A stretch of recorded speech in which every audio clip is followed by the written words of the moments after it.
बच्चे हमने पढ़ा है electrical resistance. What do you mean by electrical resistance? क्या पढ़ते थे बच्चे हम? पिछली वीडियोस में हमने पढ़ा हुआ है द एबिलिटी और property of a conductor to oppose the flow of charge और electric current through it is called electrical resistance. Conductor के थ्रू जब कोई करंट, कोई चार्ज फ्लो हो रहा था तो उसमें अपोज हो रहा था। अपोज कैसे हो रहा था? Due to the collision of electrons with stationary ions, atoms, molecules और अदर इलेक्ट्रॉन्स। जब उनके साथ बार बार इलेक्ट्रॉन्स का कोलिजन हो रहा था तो मेटल मीन्स कंडक्टर के अंदर इलेक्ट्रिकल रेजिस्टेंस प्रोड्यूस हो रहा था। अब बच्चे इसी तरह से हम बात करते हैं internal resistance of a cell. तो बच्चे ये सेल की स्ट्रक्चर कैसी होती है, पहले हम इसकी बात कर लेते हैं। सेल में हमारे पास क्या होता है बच्चे? एक होता है हमारे पास इलेक्ट्रोलाइट सॉल्यूशन। इलेक्ट्रोलाइट बच्चे आपने केमिस्ट्री में पढ़ा होगा, क्या होता है electrolyte? Electrolyte is a chemical compound which separates into its ions when dissolve in water. जब वाटर में डिसॉल्व किया जाता है तो अपने आयंस में ब्रेक हो जाता है, उसको हम कहते हैं इलेक्ट्रोलाइट। और इस इलेक्ट्रोलाइट में बच्चे हम क्या कर देते हैं? दो इलेक्ट्रोड्स खड़े कर देते हैं। एक इलेक्ट्रोड पॉजिटिव इलेक्ट्रोड होता है, एक इलेक्ट्रोड नेगेटिव इलेक्ट्रोड होता है। एक को हम कैथोड, एक को एनोड कहते हैं। बच्चे जब हम इसको कनेक्ट करते हैं सर्किट के थ्रू, ये हमारा सेल बन गया। जब हम सर्किट में कनेक्ट करते हैं तो आयंस, मैंने कहा कि यहाँ इलेक्ट्रोलाइट क्या होता है? वो सॉल्यूशन होता है, वो कंपाउंड होता है, वो सॉल्यूशन होता है जिसमें पॉजिटिव और नेगेटिव आयंस प्रेजेंट रहते हैं। और जब ये पॉजिटिव नेगेटिव आयंस एक इलेक्ट्रोड से दूसरे इलेक्ट्रोड की तरफ को मूव करते हैं बच्चों, तो क्या होगा? ये दूसरे आयंस के साथ कोलाइड करेंगे, वाटर मॉलिक्यूल्स के साथ कोलाइड करेंगे। मीन्स यहाँ पर भी क्या हो रहा है? कोलिजन हो रहा है। तो due to this collision in a cell a resistance is offered in the path of current. तो ऐसे ही हम बच्चे इसको डिफाइन कर सकते हैं। क्या कह सकते हैं internal resistance of a cell? Internal resistance of a cell is defined by the resistance offered by electrolyte solution in the path of flow of current. क्या डिफाइन किया बच्चे मैंने? The resistance offered by electrolyte solution in the path of flow of electric current is called internal resistance of a cell. और बच्चे ये जो internal resistance होता है ये किन किन बातों पर डिपेंड करता है? First of all, first point इसको हम शो करते हैं बच्चे स्मॉल आर से। R is directly proportional to nature of electrolyte. Electrolyte की नेचर पर डिपेंड करता है बच्चे। कुछ इलेक्ट्रोलाइट्स ऐसे हो सकते हैं जो इजीली ब्रेक हो जाते हैं आयंस में, कुछ ऐसे होते हैं जो इजीली ब्रेक नहीं होते। तो डिपेंड करेगा बच्चे जैसा अच्छा आपका इलेक्ट्रोलाइट होगा उसी के अकॉर्डिंग उसका रेजिस्टेंस भी हो जाएगा। सेकंड थिंग, ये डिपेंड करता है बच्चे कंसंट्रेशन ऑफ इलेक्ट्रोलाइट सॉल्यूशन। जो भी आपने सॉल्यूशन में बनाया है, जो भी आपने सॉल्यूशन बनाया है, इलेक्ट्रोलाइट आपने मिला करके बनाया है, उसकी कंसंट्रेशन पर डिपेंड करेगा। कंसंट्रेशन ग्रेटर हो जाएगी तो इंटरनल रेजिस्टेंस भी आपका इंक्रीज होता चला जाएगा। थर्ड थिंग में हम क्या करते हैं बच्चे? ये जो हमारा इंटरनल रेजिस्टेंस है डिपेंड करेगा किसके ऊपर? Cross section area of electrodes. या अगर इलेक्ट्रोड्स को प्लेट की फॉर्म में ले रहे हैं तो plate area of electrodes inversely proportional हो जाएगा। जितना ज़्यादा प्लेट एरिया बढ़ता चला जाएगा तो आयंस को दूसरे इलेक्ट्रोड पर पहुंचने के लिए ज़्यादा स्पेस मिल रहा है तो वो इजीली पहुंच जाएगा। हम क्या कह सकते हैं? R is inversely proportional to plate area of electrode. Electrode के प्लेट एरिया पर डिपेंड करता है बच्चे। और एक और बात कर लेते हैं बच्चे, टेम्परेचर। अगर टेम्परेचर इंक्रीज करता है बच्चे तो क्या होगा? जो हमारे आयंस हैं इनकी मोबिलिटी इंक्रीज हो जाएगी। मीन्स वे ज़्यादा तेज़ी से चलना स्टार्ट करेंगे, दूसरे इलेक्ट्रोड पर अच्छे से पहुंच जाएंगे। तो वहाँ पर क्या होगा? रेजिस्टेंस डिक्रीज हो जाएगा। तो इस तरह से आप कह सकते हैं r is proportional to 1 temperature of electrolyte solution. जो भी आपका इलेक्ट्रोलाइट सॉल्यूशन है उसके टेम्परेचर के इनवर्सली प्रोपोर्शनल हो जाएगा। कौन? हमारा इंटरनल रेजिस्टेंस। हमने क्या क्या कहा बच्चे? Nature of electrolyte, concentration, plate area के इनवर्सली प्रोपोर्शनल, और बच्चे टेम्परेचर के भी इन्वर्सली प्रोपोर्शनल होते हैं। तो ये बच्चे हमारी कुछ प्रॉपर्टीज होती है जिनको हम ध्यान में रख के कोई भी सेल का इंटरनल रेजिस्टेंस को डिफाइन कर सकते हैं। अब बच्चे सेल में हमने 2 टर्म पढ़ी थी, electromotive force EMF and terminal potential. तीसरी टर्म हमारे पास ये आ गई इंटरनल रेजिस्टेंस। तो बच्चे अब हम इन तीनों को रिलेट करा देते हैं, क्योंकि तीनों प्रॉपर्टीज किसकी है, सेल की ही तो प्रॉपर्टी है। EMF for cell, terminal potential for cell and r internal resistance for cell. तो इन तीनों में कोई रिलेशन होना चाहिए, वो रिलेशन ड्राइव करते हैं बच्चे।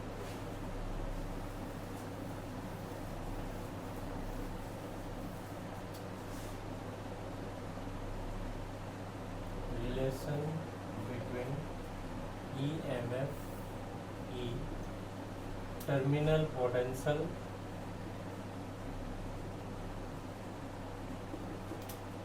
V and internal resistance R, इनके बीच रिलेशन ड्राइव करते हैं। तो इसके लिए सबसे पहले हम क्या करें, एक छोटा सा सर्किट ड्रॉ कर लेते हैं बच्चे। सपोज ये है आपके पास एक एक्सटर्नल रेजिस्टेंस R, इसके अक्रॉस आपने एक सेल कनेक्ट कर दिया। और बच्चे अभी हमने सेल में क्या इंट्रोड्यूस कराया, इंटरनल रेजिस्टेंस। अब सेल का जो इंटरनल रेजिस्टेंस है उसको हम कैसे शो करते हैं बच्चे, सेल का सिंबल तो आपने ये बना दिया। अब वो इंटरनल रेजिस्टेंस का सिंबल तो सिंपल ये होता है जो हम करते आए हैं। अब इसके अंदर हम सेल के इंटरनल रेजिस्टेंस ड्रॉ ना करके कहाँ करते हैं, सेल से बाहर कर देते हैं। तो ये हमारा इंटरनल रेजिस्टेंस हो गया बच्चे R, और इसका EMF सपोज E, और इन दोनों को फिर हम कर देते हैं बॉक्स के अंदर। तो ये हमारा हो जाता है cell with internal resistance R। ये बन गया बच्चे। जैसे आप की लगाते तो इस सर्किट में करंट फ्लो होने लगेगी से R।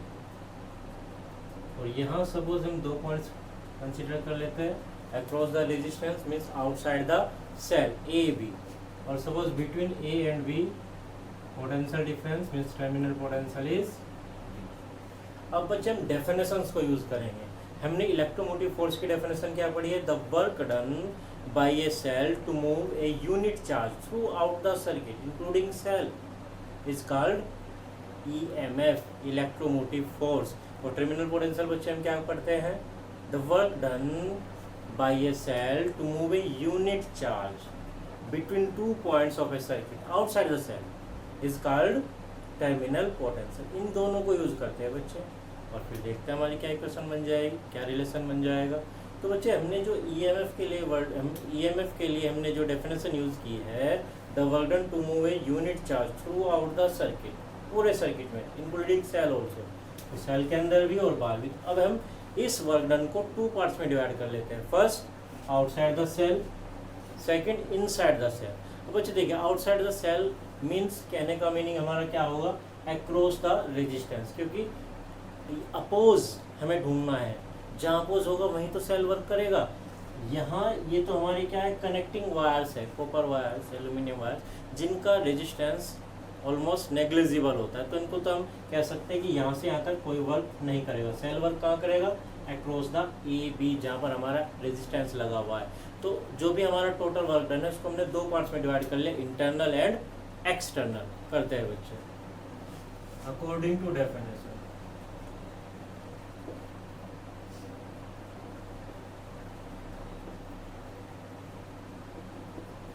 Of EMF। इसकी डेफिनेशन से बात करते हैं।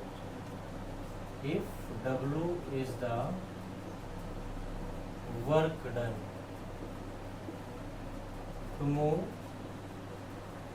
ए चार्ज Q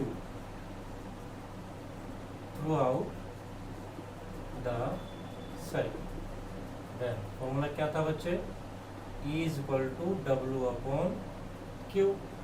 इसको आप चेंज कर लीजिए, W is equal to E into Q। और suppose this charge Q in this circuit flows for time t time के लिए फ्लो होता है। तो बच्चे Q को आप क्या लिख सकते हो, क्योंकि करंट की डेफिनेशन हमने क्या लिखी थी, I is equal to Q upon T। तो Q को क्या लिख सकते हैं, I into T, इसको हम कैपिटल से डिनोट कर लेते हैं। तो यहाँ रख देते हैं बच्चे W equal to E I T, ये आपकी इक्वेशन बन गई for total work done to move a charge Q throughout the circuit. अब बच्चे मैंने कहा इस वर्क डन को मैं इंटरनल और एक्सटर्नल दो पार्ट्स में डिवाइड कर रहा हूँ, तो मैं एक्सटर्नल देख लेता हूँ, मैं फिर इंटरनल देख लेता हूँ। करते हैं बच्चे, एक्सटर्नल में क्या आएगा, terminal potential.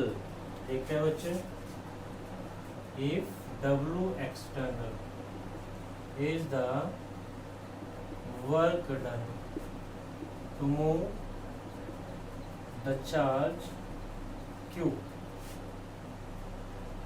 outside the cell between points A and B, तो टर्मिनल पोटेंशियल की डेफिनेशन बन जाएगी, therefore टर्मिनल पोटेंशियल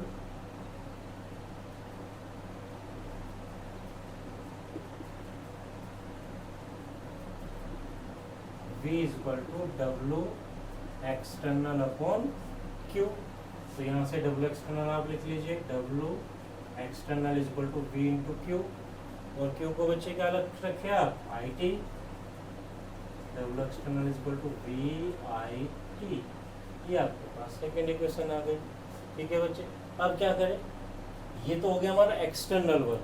अब लेते हैं इंटरनल वर्क, जो वर्क सेल के अंदर होगा। सेल के अंदर क्यों वर्क किया जाएगा, क्योंकि सेल के अंदर क्या है, इंटरनल रेजिस्टेंस जो हमने अभी डिफाइन किया, तो वहाँ भी चार्ज को फ्लो कराने के लिए सेल को कुछ एनर्जी खर्च करनी पड़ेगी, सेल को कुछ वर्क करना पड़ेगा।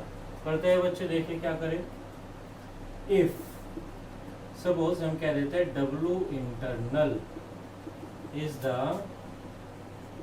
Work done to move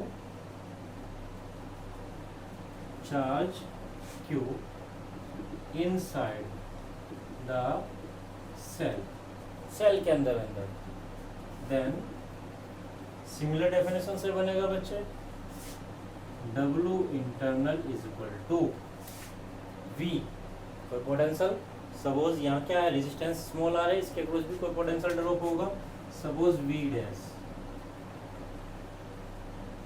V into Q, where V dash is the potential drop across internal resistance R। तो बच्चे कर देते हैं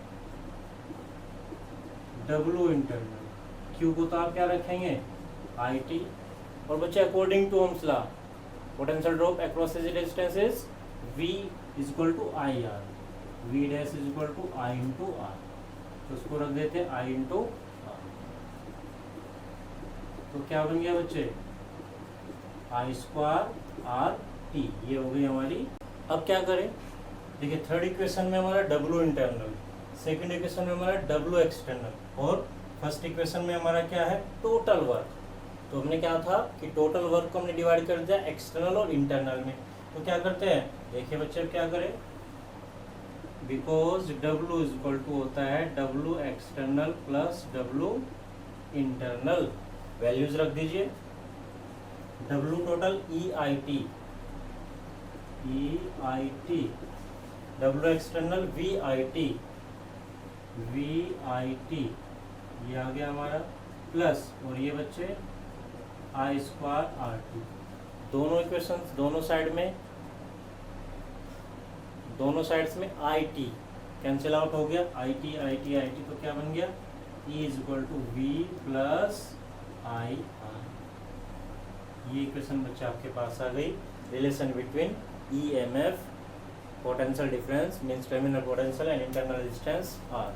इसको बच्चे हम चेंज भी कर सकते हैं। देखिए अगर हम टर्मिनल पोटेंशियल की टर्म में कहें V is equal to E minus I,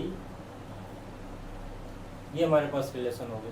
और इस रिलेशन को देखिए बच्चे क्या मिल रहा है आपको कि V is smaller than E, terminal potential is less than EMF of the cell. क्यों, क्योंकि हमने कहा V क्या है, आउटसाइड द सेल, E क्या है, टोटल सर्किट के लिए। तो सीधी सी बात है, कम तो ये होना ही होना है। ठीक है, तो अब क्या करते हैं बच्चे, ये एक क्वेश्चन आ गया हमारा, इसमें हम थोड़े से और चेंजेस करते हुए चले, उनको देखिए जरा आप कि क्या हो।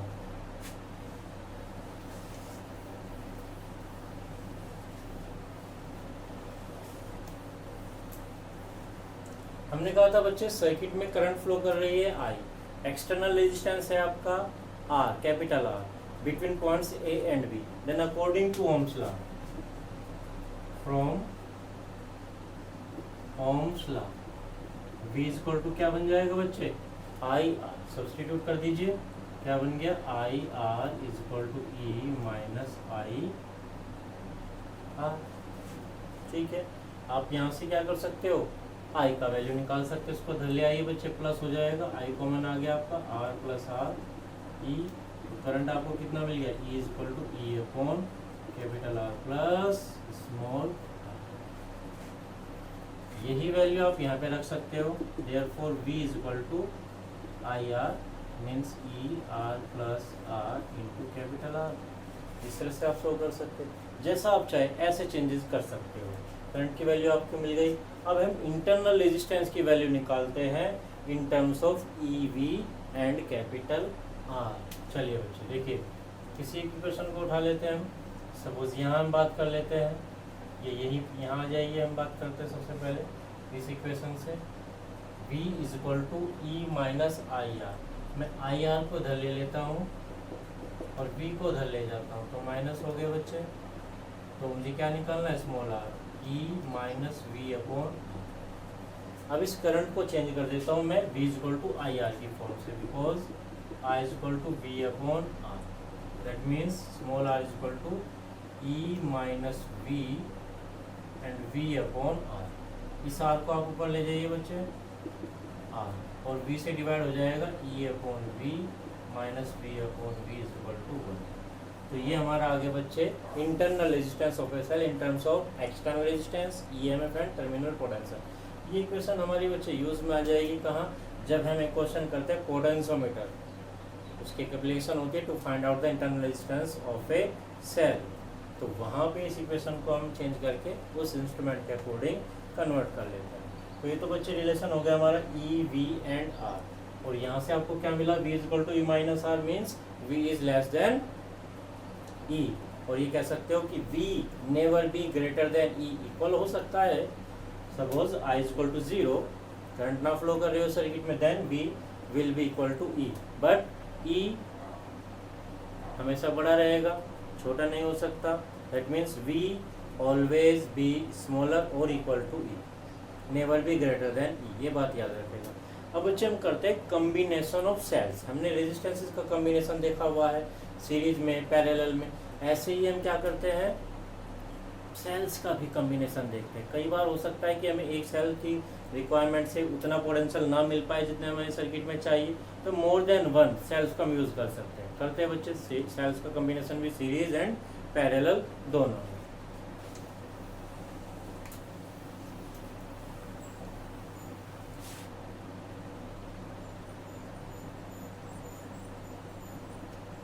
कॉम्बिनेशन ऑफ सेल्स, सबसे पहले वही बच्चे सीरीज कॉम्बिनेशन।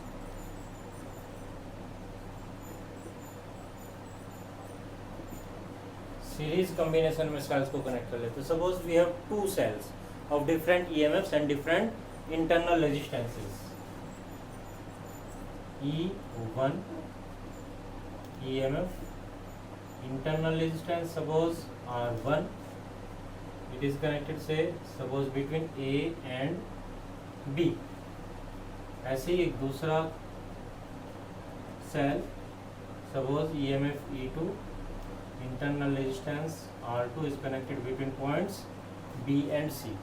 दोनों हमने सीरीज में कनेक्ट कर दिए, दोनों का positive terminal towards A terminal है। देखिए बच्चे एक्सटर्नल सर्किट भी है जो रेजिस्टेंस के साथ ही कनेक्टेड है, वो हमें अभी दिखाना नहीं है, कनेक्टेड है, क्योंकि जब सर्किट कंप्लीट होगा तभी करंट फ्लो होगी।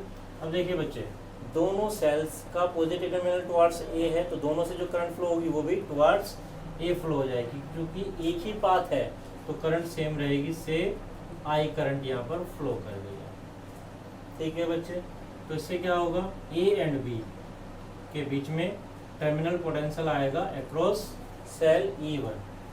बी एंड सी के बीच में क्या आएगा, terminal potential V2 across cell E2। और बच्चे पोटेंशियल हमारा कैसा होता है, स्केलर फंक्शन होता है, स्केलर क्वांटिटी होती है, तो total potential between A and C suppose वो हो जाएगा V। तो क्या करेंगे, जैसे रेजिस्टेंसेस में निकाल देते हैं V equal to V1 plus V2 plus V3, ऐसे ही क्या हो जाएगा V equal to V1 plus V2 solve हो जाएगा। करते हैं बच्चे। टर्मिनल पोटेंशियल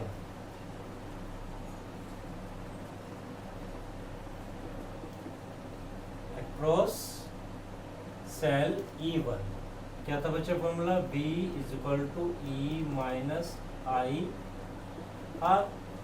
लग गया, आई कॉमन है, आई तो सेम रही। For sale E2 second cell के लिए टर्मिनल पोटेंशियल कितना ड्रॉप हो रहा है, V2 E2 माइनस आई। ठीक है बच्चे, अब क्या ले लेते हैं, net electric potential between points A and C. Now net electric potential between A and C. V is equal to V1 plus V2 means V is equal to V1 what is E1 minus IR1 plus E2 minus IR2।